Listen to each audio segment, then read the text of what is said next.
வணக்கம். நான் doctor Meenakshi Sundaram, director of neurology, MGM health care, Chennai. Parkinson நோயை கியூர் பண்ண முடியுமா, இல்லாட்டி அது ப்ரோக்ரஸ் ஆகிறத தடுக்க முடியுமா, ஸ்லோ டவுன் பண்ண முடியுமா அப்படின்னு கேட்டா, கியூர் பண்றது அப்படிங்கிறது கொஞ்சம் இன்னும் அதுக்கு ஒரு சரியான வழி கண்டுபிடிக்கல. பட் இதை ஸ்லோ டவுன் பண்ண முடியுமானா 3 விஷயங்கள். ஒன்னு எக்ஸசைஸ், 2வது டயட், 3வது மருந்துகள். எக்ஸசைஸ்ல நல்ல எக்ஸசைஸ், ரன்னிங்கோ எதுவோ, டான்ஸோ இல்லாட்டி டைச்சியோ எது உங்களால முடியுமோ அது செய்யலாம். டயட்ல மெடிட்டரேனியன் டயட்னு சொல்லுவோம். வெஜிடபிள்ஸ், ஃப்ரூட்ஸோ, நட்ஸ், இந்த ஆலிவ்ஸ் இதெல்லாம் நிறைய சாப்பிட்டா நல்லது. நிறைய ப்ரோட்டீன் ரிச் ஃபுட், அது லிவோடோப்பா எடுக்காத டைம்ல சாப்பிடும்போது அதுலயும் நல்ல எஃபெக்ட் இருக்கும்.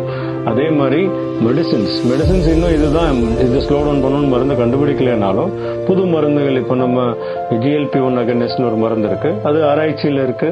அது ஒரு வேளை அதுக்கு இம்ப்ரூவ் ஆகி அது பண்ண முடியும்னு வந்தா ரொம்ப சந்தோஷம். அது மாதிரி நிறைய மருந்துகள் ஆராய்ச்சியில இருக்கு.